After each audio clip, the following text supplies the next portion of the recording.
Thanks, Donal. Good morning, everybody. I work with the Wheel as Director of Advocacy, and the Wheel is a support and representative organisation for Ireland's charities and voluntary and community organisations. We have over 900 member organisations now, and that's about 12% of all of Ireland's, would you believe it, 8,000 charitable organisations. We have a lot of charities in Ireland. We've learned a lot about what needs fixing in this world from our members, and I'd like to share some of that learning with you today. Our Western consumerist way has bought us so many good things that we've forgotten that the production and consumption system that brings these great benefits to many of us is unsustainable in terms of energy consumption, natural resource depletion, pollution, and the human suffering and exposure to vulnerability that it causes for many people in the world, including here in Ireland. We are overproducing and overconsuming, with terrible consequences for many people now and into the future. And the production system wants us to keep on thinking we need all this overconsumption, because it's in its interests for us to think that, so we keep on overconsuming. This Western consumerist way also produces very high levels of ill health and dysfunctionality in Ireland and the world. Think of the levels of depressive illness, obesity, and addictive behaviour in our society, and how we've normalised these behaviours and experiences, and built up, indeed, whole industries in their maintenance and management and further nurturing. Think of the investment of the pharmaceutical firms in maintaining high levels of depressive illness, for example. Think of the levels of inequality that we've become inured to and that many of our contributors this morning have referenced, and the poverty in which many people live in a country with the wealth of Ireland. We're not a poor country. We know that 16% of Ireland's population right now live at risk of poverty, with incomes below €11,140 for a single person or €25,000 for a family of four. Think of the consequences of our way of living for the poorest people of the world and the massive toll on the environment and on biodiversity at a global level. And we haven't talked about the environment really at McGill so far this week. We're living through a mass extinction, would you believe it? Which most people, in my experience, are completely unaware of. Over 500,000 species, I was astonished to learn, have become extinct since the year 2000. That's just a mind-boggling number when you think about it. Is all of this really normal? Is it inevitable that the world has to be so? I suggest it's not. These pathological outcomes are produced by the way our society and economy are organised. Plainly put, our Western way puts the interests of wealth and the economic system that serves the interests of wealth above that of meeting everybody's needs as a priority. That's the way we have structured our affairs. And wealth is now so powerful, indeed, that we face nothing less than a crisis of sovereignty in Ireland, Europe, and the world. What can be done? What can we do in Ireland, and what can we here in this room begin to do today to shape the future of the world in the way that we'd like it to be? In this contribution, I'm going to argue that we need to do four interrelated goals for ourselves if we really want to protect citizens and create an Ireland in a world of justice and fairness. Firstly, we should set the meeting of people's needs as our top political priority by endowing citizens with economic, social and cultural rights. Secondly, we must invest communities with real power to shape their futures, reclaim sovereignty and hold power to account. Thirdly, we must develop a framework for sustainable living that supports and is connected into global initiatives for a sustainable world. And fourthly, we need to accept our human vulnerabilities and our interdependence. Stop trying to escape from them in a fruitless, never-ending quest for consumerist comfort, and instead commit to sharing the risks and costs of our human vulnerabilities fairly with each other. If we do these four things, then not only will we enable people to live with human vulnerability, but we will ensure a flourishing and sustainable future for ourselves, our communities and the planet itself. Let's begin by looking at the first goal, making the meeting of people's needs our top political priority. Why is it that when it comes to providing for people's needs through services and income supports, that the mantra is always that of affordability, even in a country like Ireland that still has one of the lowest tax takes in the European Union as a percentage of GDP. Our tax take is around 31% of GDP versus a European average of 35.6%, and we think we're heavily taxed. We close off debate about what we need by immediately engaging in a debate about what we can afford, which is really a disguised debate about who pays how much for public services and whether they should be paid for at all from some stakeholders' perspectives. I think that the preeminence of the economic over the political is causing this closure to possibility in relation to what's possible for us in our futures. I understand economics, I've studied it, and I have an appreciation for the very important role it plays in today's complex, interconnected economic world. But economics is the wrong discourse to be leading the debate and controlling the language about what's possible in Ireland. But that is exactly what's happening today and what has been happening for years. Economics is a contested discipline, which is unfortunately understood by many in the public and by many economists themselves as being an objective science. It's nothing of the sort. It's a hugely political art, the practice of which is always in the service of an ideological view, and the interests that are served by whatever that ideology happens to be. And the current dominant neoliberal economic paradigm is clearly serving the interests of global wealth. I believe that economic discourse in the service of global wealth is replacing political discourse. And that's at the root of the crisis of sovereignty we are currently experiencing. Economists in the audience will not like my characterization, but I suggest that the profession of the economist is better understood as analogous to that of the quantity surveyor in the world of construction. And the proper function of the quantity surveyor is to advise the architect on how to build a building once the design has been set. Instead of performing the role of providing advice about how the building should be constructed after it has been designed, we have allowed economics to dominate political discourse to such an extent that the building of the nation and the state is now being designed by economist quantity surveyors with no architectural, if you will, political vision of what's possible. Many of whom also happen to be, unbeknownst to themselves, shaping the building of our future in the interests of global wealth, in actual fact. I believe that the language of politics itself has been effectively colonized and dominated by the language of economics. Because political discourse has been colonized in this way by economic and neoliberal economic ideas, open conversations about what's possible for us in our future that should be taking place in our political discourse are now happening primarily, in fact, in civil society spaces. And it's into the leadership from these places and into these conversations that we need to reconnect mainstream politics. We need to restore primacy to politics, and in doing this, restore sovereignty to the people.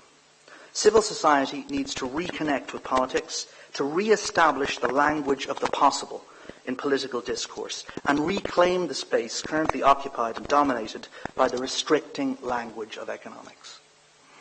Then we will have a politics of the possible, rather than the politics of the impossible, which we seem to currently have. If we think in terms of a politics of the possible, then of course we can have the best public health and social services in the world if we want them. It just means sharing more of our private wealth with each other through the tax system. We need to appreciate more fully that it is through the tax system that we practically express our social solidarity with one another. We heard about Denmark's amazing experience yesterday.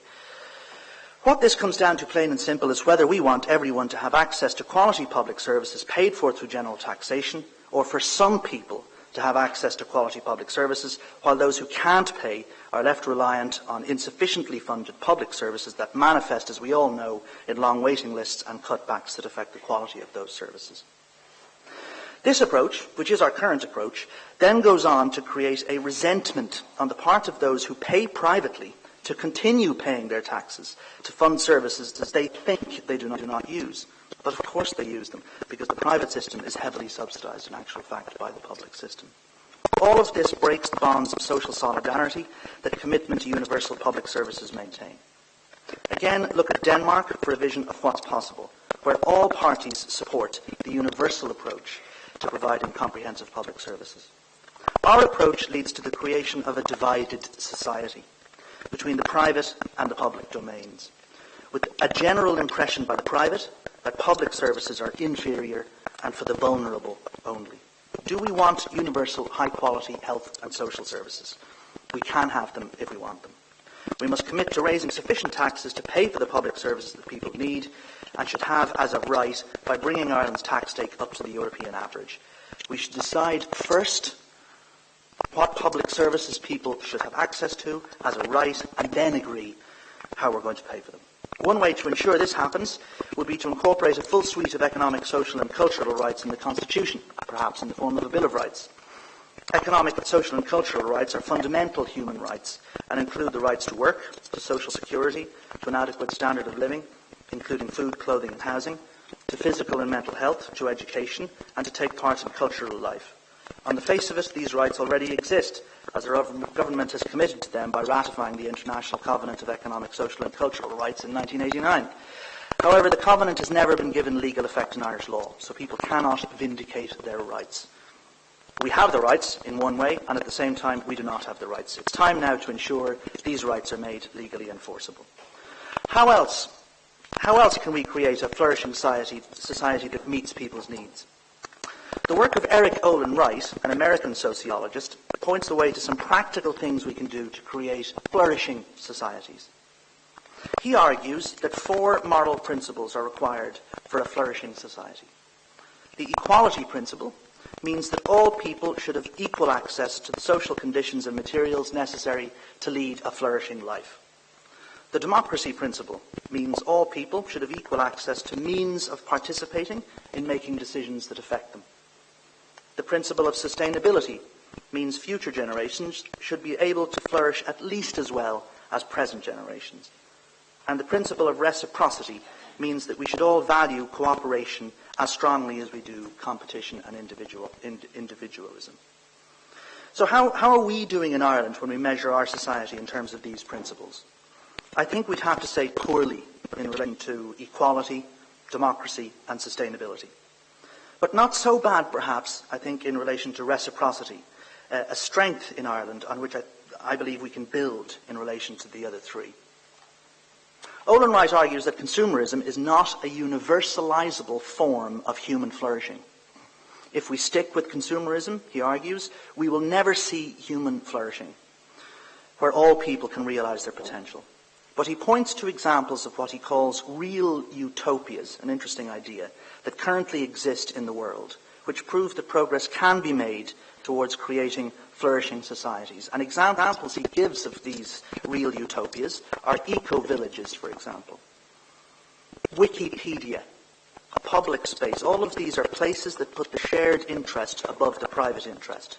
Public libraries, credit unions and social finance, worker cooperatives, recent urban agricultural movements and community land trusts, and policy juries where people participate in making decisions that affect them. Examples of all of these initiatives exist in the world, and many exist in Ireland, and provide models for what's possible in creating sustainable, flourishing communities of cooperation. Let's turn quickly to our second goal, invest in communities with the power to shape their futures and hold power to account.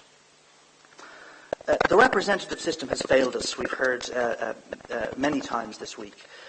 A consultation held in late June by civil society as part of producing Ireland's first open government programme diagnosed what's preventing people from participating in making the decisions that affect them. There was a general consensus that we need to make the representative system more connected and sensitive to the views and needs and priorities of communities. We have a representative system. It's the legitimate system in relation to voters and accountability, and it understands itself to have that role. So we as civil society must work with it to improve its own sensitivity. We need to create powerful places and spaces that complement the representative system, where people can actively participate in making decisions that affect them and in holding representative power to account. The way government perceives participation was seen as being a problem. Are we allowed to participate as subjects, or do we have the right to participate as citizens in making decisions? Accountability to electorates is generally seen by the elected as trumping the participative forms of involvement and is seen as being more legitimate. We need to accept that as citizens, we have both a right and an obligation to participate in decision-making. We've become used to top-down decision-making in a prevailing citizen-on-the-sideline culture, summed up poetically as the delusion of the elected and the collusion of the electorate. A culture of institutional, governmental and ministerial unchallengeability is thought to prevail. We need much more representative We need much more diversity in our representative system. And we heard all about Niamh Gallagher's project yesterday with regard to ensuring equal numbers of women in politics. And we need education in critical and creative thinking at all levels, and to address the citizenship, the deficiency in citizenship education. In a sense, there's a learned helplessness, I think, that we've allowed ourselves to fall into. And we need to unlearn our way out and relearn our way out of this learned helplessness. Let's have a very quick look at a third element of what's needed, a global framework for sustainable living. We've identified that Ireland cannot solve its own problems thinking insularly. To be looking at Irish problems in the absence of a European and global context is not to understand the gravity of the challenges that face us as human beings in the world. Achieving sustainability means rethinking the way we think about things. Instead of thinking of the society serving the economy and the economy externalizing its waste into the environment, we need to redefine the framework so that it includes the environment tended by society and served by sustainable economic activity. And that means changing our own individual behaviour. The Wheel, in association with DOCUS, which is Ireland's national umbrella organisation for NGOs that work in overseas in developing countries, and Claiming Our Future, a citizens movement, implemented a campaign to develop a vision for the United Nations Millennium Development Goals, which are going to expire in 2015. And people at the event identified these 5 things as characterising the world that they wanted to live in. People wanted to live in a world of equality, a world of responsive, inclusive and accountable governance, a world of environmental and social sustainability, a world where human rights exist and are vindicated, and a world characterised by a non-exploitative economy. Why is it that we don't see any of these goals prioritised in our mainstream political discourse? Could it be that they are all incompatible with the neoliberal economic discourse in the service of which our politics are currently dominated? Finally, and to conclude, I would just like to reflect for a moment on the theme of this morning's session, vulnerability and weakness, and what we mean by that. Because we tend to think of vulnerability as though there's a category of vulnerable people who are somehow different from everybody else and who require special treatment in some sort of potentially burdensome, costly way. We are all vulnerable, but some of us are more vulnerable than others, and some of us are able to insulate ourselves against the consequences of our vulnerability because of money and wealth, while others cannot and are sometimes viewed as a burden by those who can insulate themselves. I think we can better understand vulnerability if we look at the definition of the word. Vulnerability is defined as the openness to being wounded. Weakness is defined as lacking strength or being easily overcome. The opposites of weakness and vulnerability are strength and invulnerability. No one wishes to be weak and vulnerable. Some people wish to be strong and invulnerable, but most people, in my experience, wish to be somewhere in between, not denying and seeking to eliminate their human vulnerabilities, but recognizing and sharing responsibility for protecting themselves and others from the consequences of the realities of being human.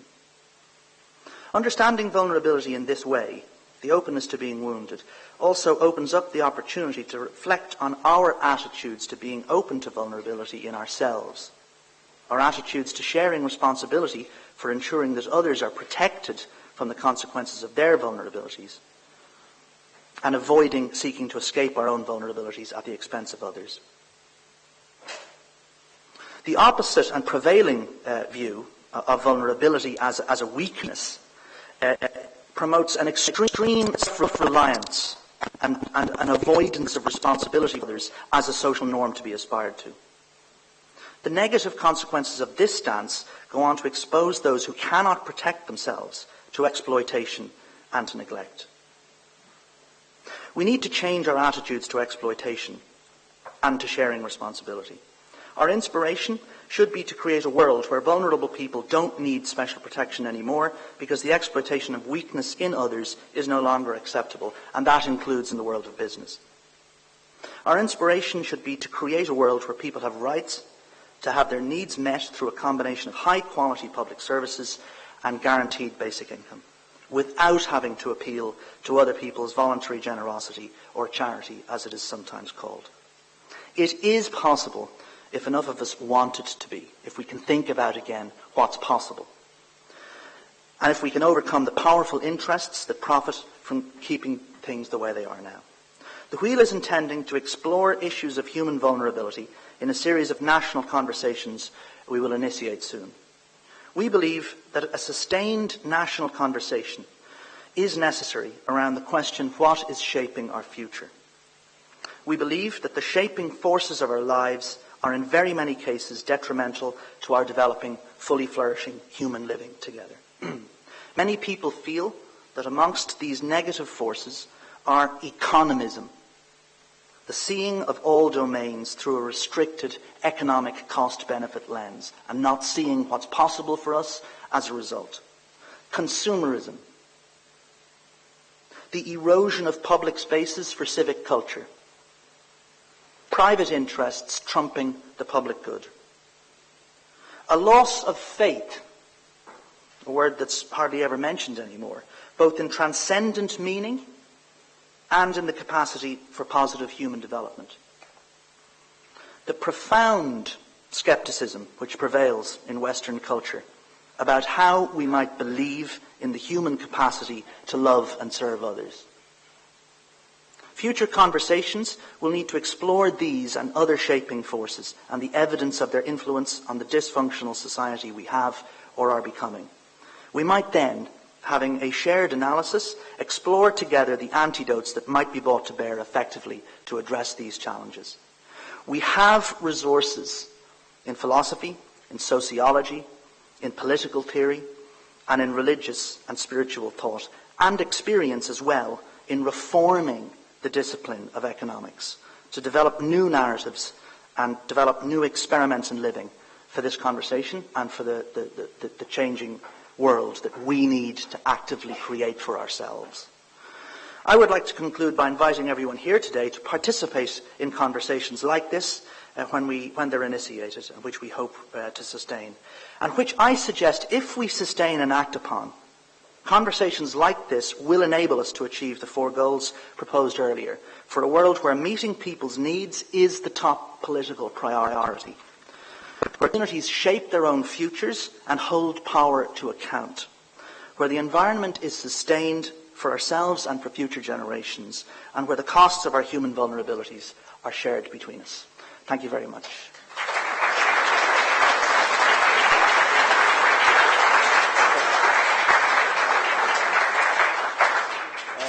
Thanks, Ivan. And now we